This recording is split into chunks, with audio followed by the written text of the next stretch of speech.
Со премудрост простом да го изслушаме светото Евангелие. Мир на сите.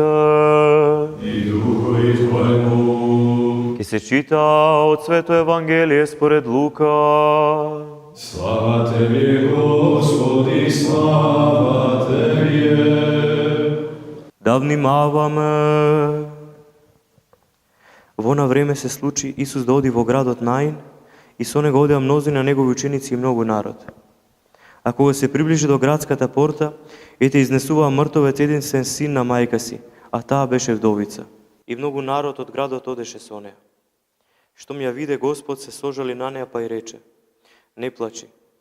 И кога се приближи, се допре до носилото, носачите застанаа, а он рече: момче, тебе ти велам, стани.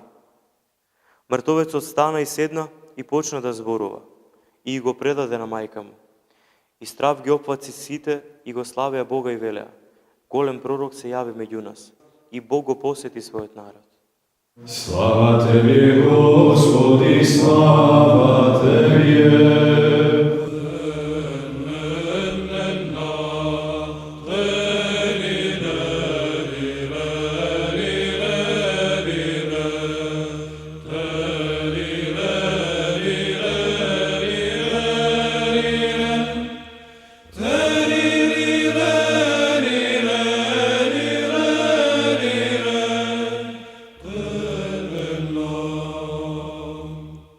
Отец благослови.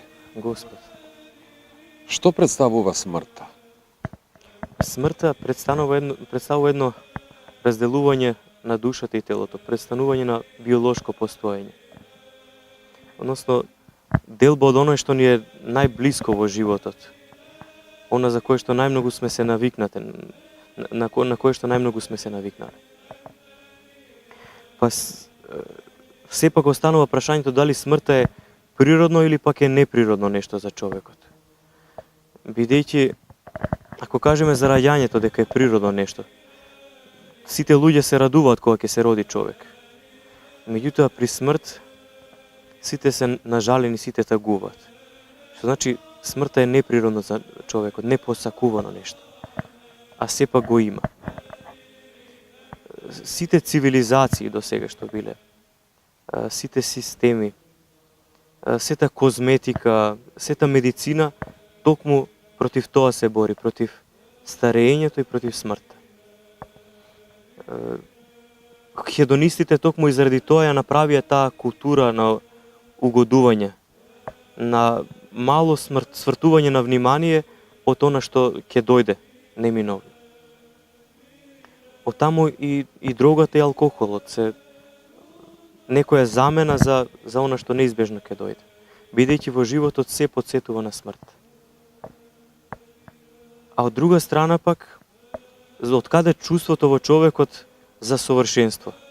Секој од нас се бори да стане потполн човек.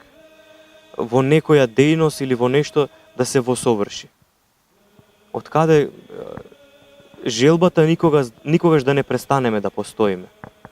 Ако смртта е природно нешто за нас, тогаш би биле измирени со неја и со радост ќе ја прифатиме.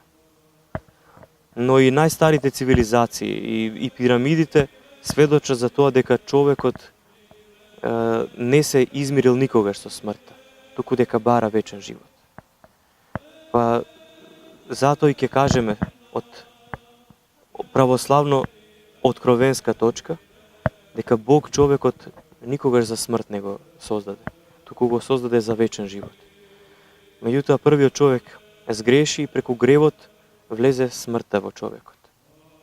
И од тогаш наваму преку генетски код смртта ни се пренесува на сите нас. Како реагираат луѓето на погреб кога стојат покрај тело на свој ближен кој до вчера со нив зборувал? И дали присутните се свесни дека смртта е реална и за нив? Па ако зборуваме за реакција на луѓето што се присутни, ќе треба да позборуваме и за културата наша воопшто. Бидејќи секој треба да е одговорен и свесен кога ќе се најде во одреден момент, во одредено време и простор, да му е јасно што се случува околу него. Да го впие моментот и од тоа нешто да знае како ќе треба да настапи понатаму. Освен, имам чувство некогаш дека освен оние кои што се внатре, најблиските ужалени, кои што се веќе во тага, надвор луѓето што дошле од почит, се однесуваат понекогаш како да се на панаѓур, дури и смешки се слушаат. Значи, потребно ни е вдлабочување во ситуацијата.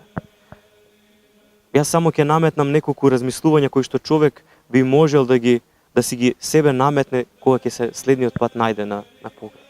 А тоа е дека човекот кога што сме го познавале, ама буквално никогаш веќе нема да го видиме. Ниту да ни проговори, ниту пак да седнеме на маса со него. Од друга страна треба својот живот да си го измериме преку смртта. Не смртта да биде нешто кое што ќе го скриваме под тепих, туку реалност кој што ќе ни биде мерка, но и потик за нашиот живот. Кога ќе се најдеме пред едно мртво тело на одар, треба и себе си да се прегледаме до која состојба сме дојдени во нашиот живот. Односно, какви ни се мислите? Дали во колкава мера сме измирени со нашите блиски? По што трчаме во животот? Значи, сето тоа може на многу позитивна креативност да не потикне. На духовна креативност. Да се ослободиме од вишокот во животот, споредувајќи го нашиот живот со смрт. Тогаш ќе знаеме навистина што ни е најважно во животот. Што се однесува до оние што се ужалени покрај ударот, за нив најдобар начин тие моменти да ги поминате, да се вдлабочат во зборовите кои што ги чита свештеникот, нормално доколку се на македонски. Бидејќи ќе сватат што навистина на крај од животот на човекот му е потребно. А тука и Христос се обраќа во Евангелието и зборува за вечен живот. Односно ни кажува дека со смртта не завршува се. Дека има нешто и понатаму. Тогаш што треба да ни биде гаранција за нашата надеж во вечен живот? Па најправилно би било да прашаме кој би ни бил гаранција. Оти Бог е личност. Тоа е многу важно да го запаметиме. И он како личност се воплоти од Пресвета Богородица и стана човек. Да Бог да беше непоимлив, недофатлив. Тогаш можевме секако да си представиме дека е нешто, дека е некаква сила, дека е нешто таму горе. Меѓутоа, кога Бог веќе ни се откри како личност, сега веќе знаеме каков однос треба да воспоставиме со него. А знаеме дека човек со човек, односно личност со личност преку говор најдобро комуницира. На тој начин ќе станеме свесни дека за да бараме вечен живот, треба да го познаеме оној кој што е дарител на тој вечен живот. Зашто во Светото писмо Христос даде само една кратка и јасна дефиниција за тоа што е вечен живот.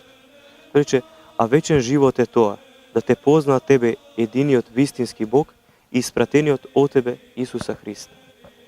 Чи вечен живот е да се запознаеме со Бога. Бидејќи кога ќе воспоставиме врска со Него, што и да просиме, ќе добиеме. А он е тој дарител на живот кој што на секого, откако ќе добие гени, тело од своите родители, му дава уникатна, неповторлива душа, специфична само за него.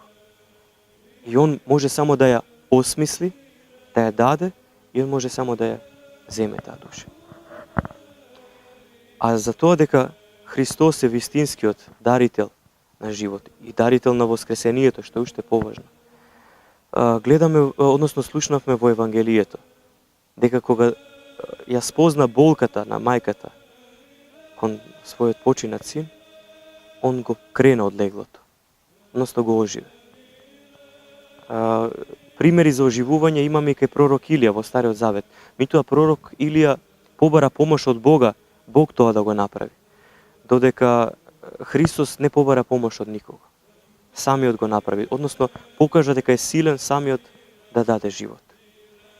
Понатаму ќе си спомнеме и за Лазар, тридневниот мртовец, кој што го повика од гроб и он стана и се покажа пред сите, за да биде сведок на оние луѓе што беа на местото присутни, на оние што беа од Ерусалим и од околините, дека овој Христос кој што го воскресна Лазар, кога ќе умре, и самиот навистина ќе има сила за да се воскресне себе си и да даде вечен живот и на живите и на мртвите. Амин.